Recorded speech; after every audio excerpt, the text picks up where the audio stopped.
Okay, so good day everyone. Welcome back. Last time we discussed about the kinematics of relative motion, or the relative motion of two or more several objects or particles.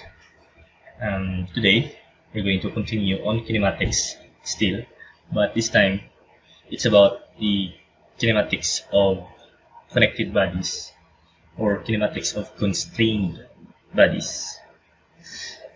So we're going to deal with two or more objects, but this time they are connected, or the motion of one object is dependent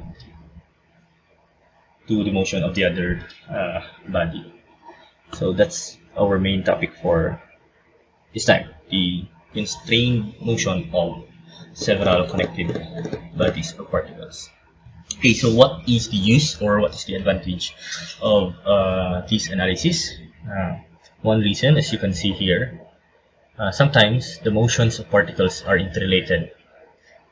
Of course, there are many actual examples, such as elevator, escalator, crane, many other examples, but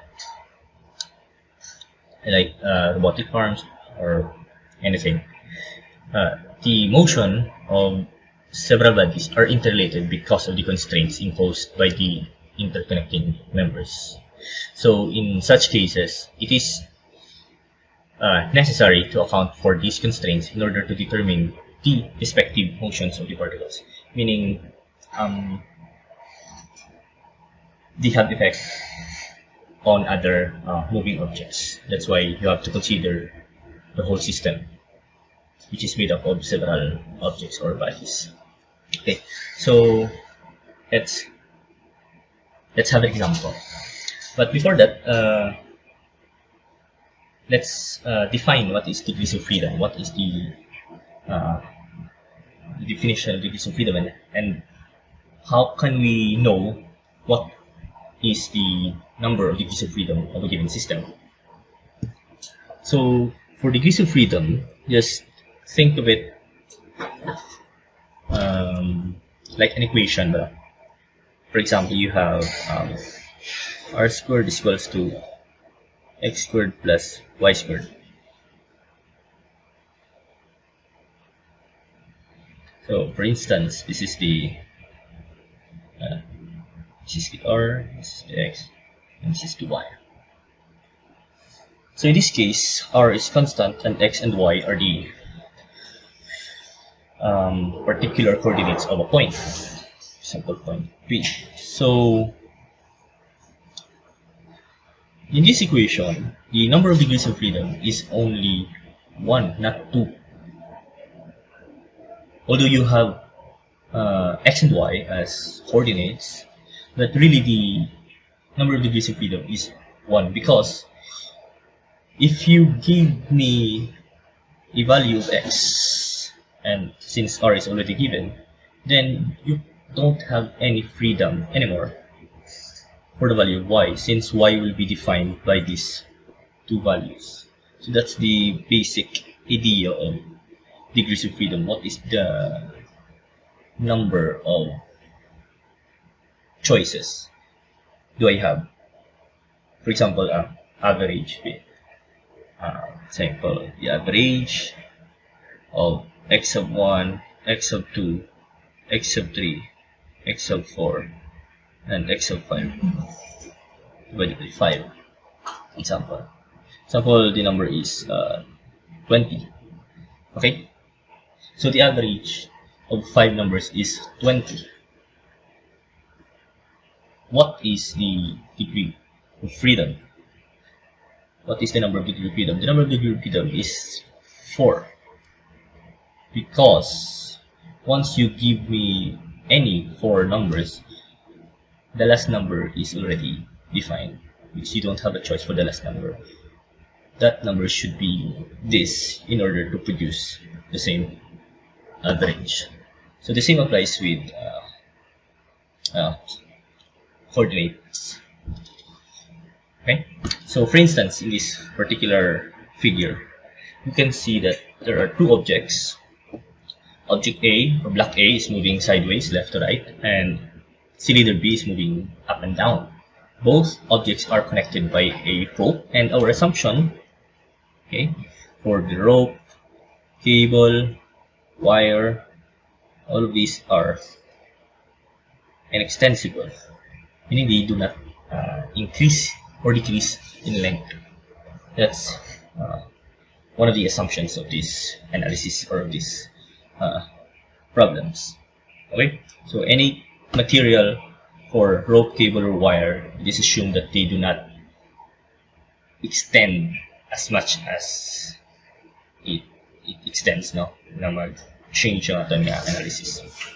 Okay, so here, what is the number of degree of freedom?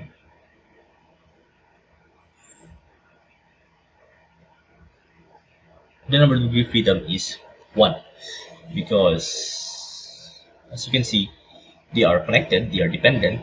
If I give you, say, 10 meters for X, and since the rope is constant, it doesn't change, therefore the length of Y is also limited to 1 value. Okay, so what about the second example? This is a 2 degrees of freedom. It's because what we can see here is that, okay, so let's try to formulate an equation in order for us to see better what is the number of degree of freedom for these 2 examples. Okay,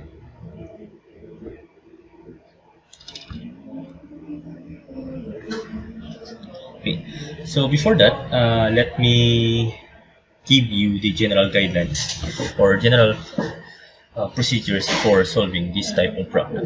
Okay, so number one is create a datum line or reference line for each motion. Okay, that's important. This is the general procedure. Okay, that's the number one. You have to create a datum line for each motion. So for this first example, A is moving sideways. So for instance, I would like to create a datum line or reference line anywhere, but the most ideal location for datum line is for fixed objects such as pulley. Example here in R2. So for instance, I'm going to make a datum line 1 for object A. Okay. Second, since there is another motion which is up and down for object B, I'm going to make another datum line that again, the ideal position for that datum line is for the fixed object, not in R2, because not in R1, because R1 is moving, R2 is fixed, not because they are both pulleys. You have to look for a location that is fixed. That's important. Okay, so second datum line is example here for D2. Sorry, for D2. Okay, that's the first step. Let's do it again in the second example. Since in the second example, or in the second figure, we have 3 objects. Okay, A, B, and assuming this is also C. Okay, this one is also C. Cylinder A, cylinder B, and cylinder C. But since these 3 objects or cylinders are moving up and down, their motions are the same, then we only need just one datum line. Okay, and ideally the datum line is here at the center of that fixed pulley at the top. Okay, you can also put your datum line here, but that would be unnecessary, especially in later when you're going to formulate the length equation of each rope.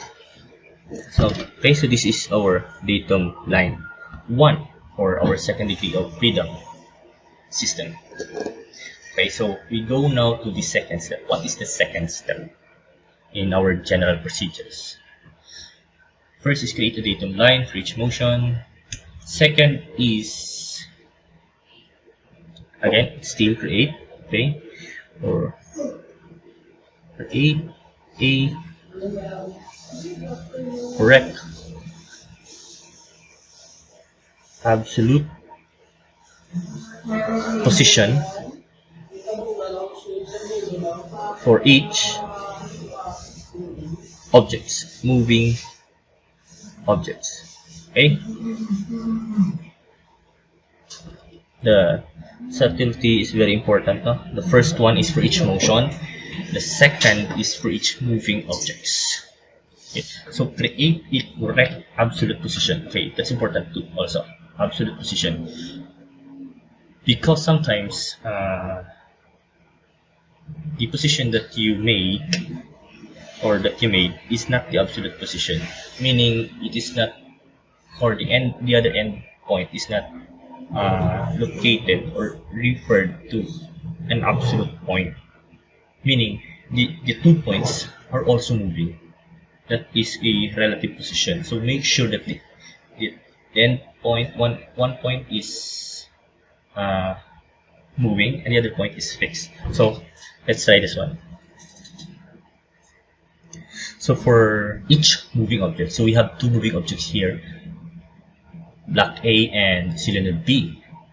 So as you can notice here, x1, the other end point of x is here, which is on our datum line 1. That is absolute. That is the absolute part. And the other one here, you can see that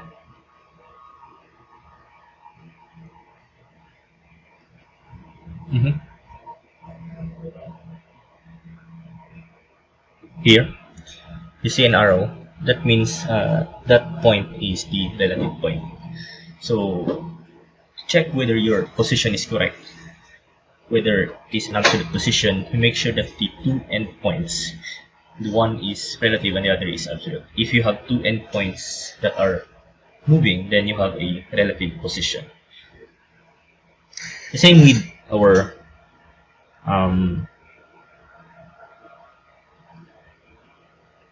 here, y and b. Okay, so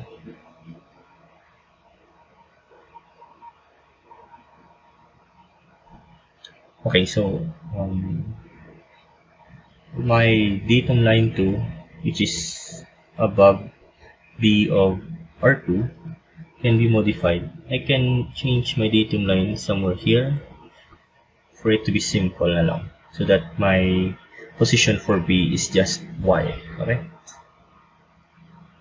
Pwede man to sa babaw, pwede man to sa dalawang. It doesn't really matter na, because b is constant. The length of b doesn't change. So if you're going to derive your length equation, it will result to 0. Okay?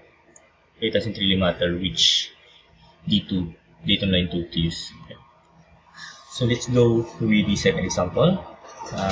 What is the second step? Create a datum, correct absolute position for each moving objects. So here, as you can see, there are actually 4 moving objects. We have A, B, C, and D. Of course, pulley C and cylinder C move in unison, meaning their velocities are the same. So we can really think of them as one body. Okay, and we have also another pulley D, which is also moving. That's why we have all in all 4 absolute positions: YA, YB, YC, and YD. Okay, so you can choose to extend your positions at the top of an object, or it could also be at the center of an object. It doesn't matter also.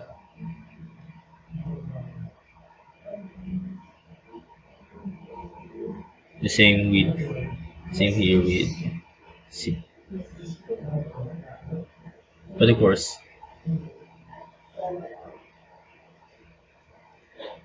for poly D, you have to do it at the center. Okay. So these are all correct absolute positions, meaning all endpoints of all positions are placed on the chosen datum line. Okay, so what about for the next step after that? The next step is, once you have created a datum line, once you have created a absolute position for each moving objects, third step is to formulate a length equation. Formulate length equations for each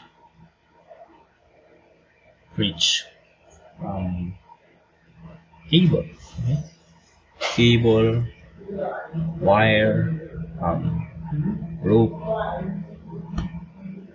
or any rigid member, or any rigid and extensible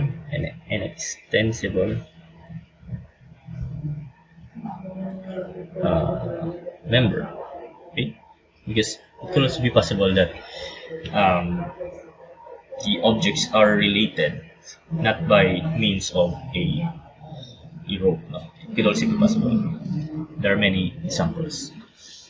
Okay, so that's the third one. Formulate length equation for each cable, meaning if we have 2 ropes, if we have 3 ropes, the number of formula that will be generated is also the same with the number of ropes rather. Okay. So for the first example, we only have one. I'm going to erase all para tinlo ato nga figure. So in the first equation, in the first problem, we only have one rope from A, B up to the top. Meaning, we can only formulate one equation in the first. Okay? So in order to formulate the key concept is simple. Our assumption that the rope is inextensible. Okay, so if we're going to formulate what is the length of the rope in the first example, that is equivalent to x, correct, plus y, this is y, correct, and another y, and also we have b and arcs like here and here, but these distances, such as the arc of R2, the arc of R1, and the distance B, it don't matter because the next step after formulating an equation is to derive. So once you derive the constants, they will result to 0. So ideally, we only need to include the variables that are varying. Okay, the positions rather that are varying. Okay, so for the example 1, that would be the length is equals to x plus 2y, correct? So that would be the equation for the length rope of that figure. But it's better to add subscript now. For example, x sub a and y sub b. So this would be x sub a and y sub b. The next step is of course to derive these two, derive into velocity and acceleration. So this would be 0 is equals to va plus 2vb.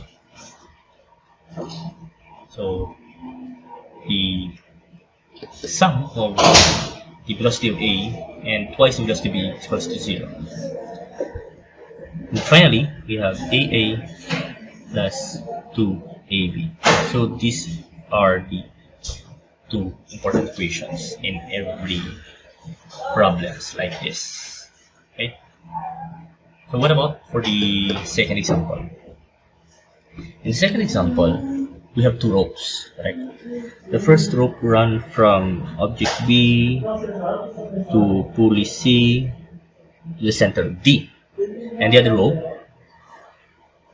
runs from here to D to object A. Okay. So the first rope is equals to, that would be this distance, correct? Which is equals to YD. That would be YD. Again, these distances are all constants, and they will only complicate your equation. Another one, this one, that would be 2YD, and the other one, this one is YA plus YA. So that is our first length equation. Just put it sub 1. The other one is, of course, L2, that would be YB plus YC plus this distance, that would be YD. Oh, no. That would be YC minus YD. YC minus YD. Correct? So finally, we have equation of velocity for the first equation, 2VD plus VA. First, 2AD plus AA. The other one is 0, that would be velocity V, and 2 velocity C minus velocity D, and for its acceleration is AB to AC minus AD. So that's how you're going to solve these types of problem. Okay, what about the signs? What about the conventions? The directions of the moving objects, the directions of velocity, and the direction of acceleration. How are we going to interpret this one? Okay, so let me explain that one on the first figure only, because that will be the same naman with the second figure. Okay, so first let's concentrate on the equations that we have derived.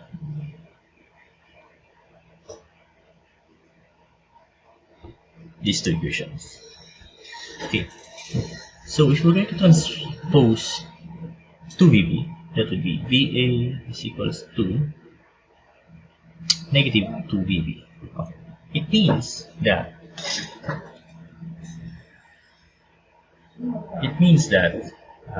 when the position of the other object is increasing, the other position is decreasing.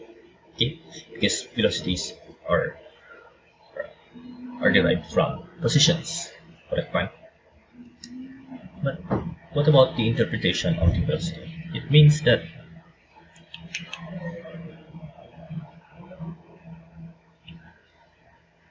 for VA, how do we know that it is going up, down, or left or right? Of course, you have to look at the datum line that you have made for VA. So for VA, the datum line that we have made is, oh no, is that correct? So, and the position is this. So if VA is positive, and you assume that if VA is positive, if VA positive is going to the right, for instance,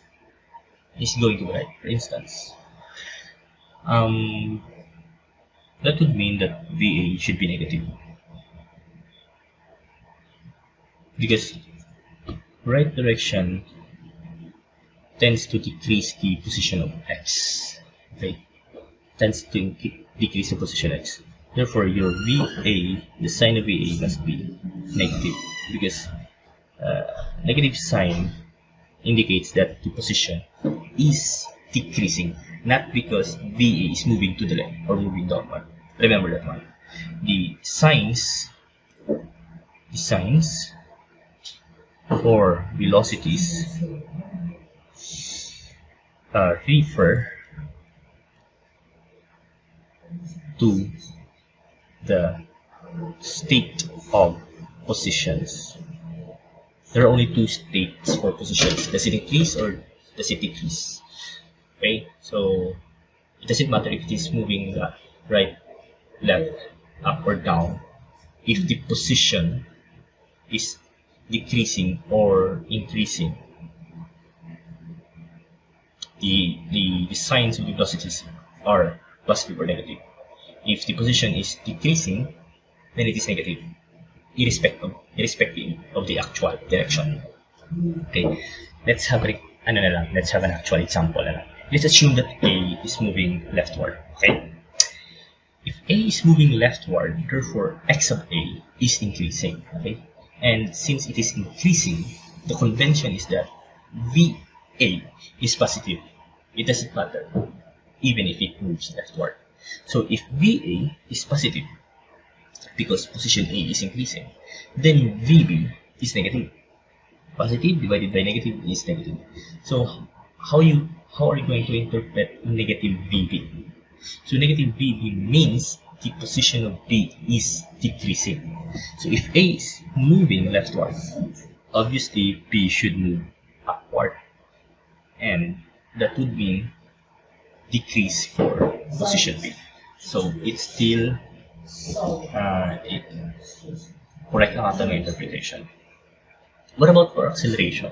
Well, for acceleration, if suddenly object block A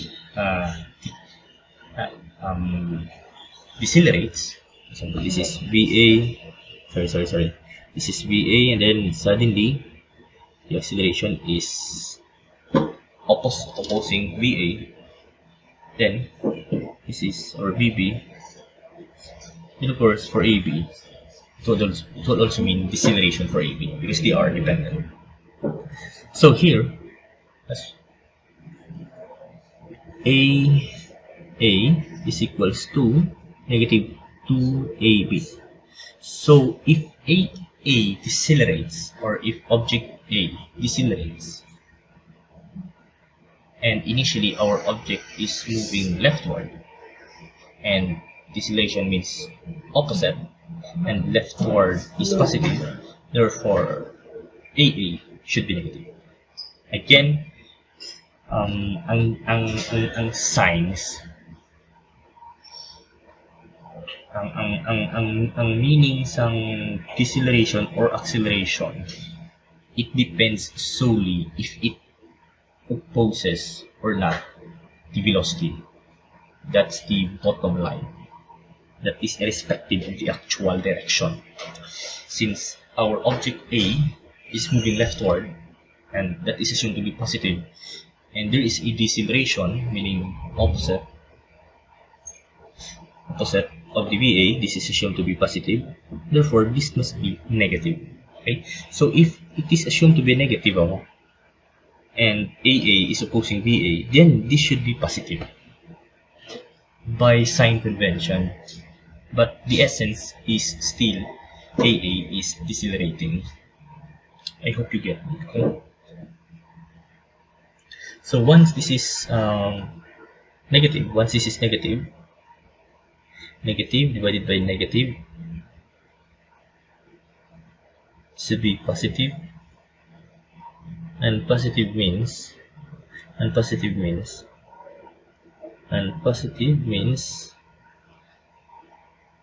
deceleration for object B. Okay, so just because your acceleration is positive, it doesn't mean acceleration, and just because your acceleration is negative, it doesn't mean deceleration. You have to compare the directions of accelerations and the velocities in order to make sense of the accelerations. Okay, and for the velocities as well, you have to compare it with the absolute positions to make sense of the sign conventions of velocity. I hope we're clear with that.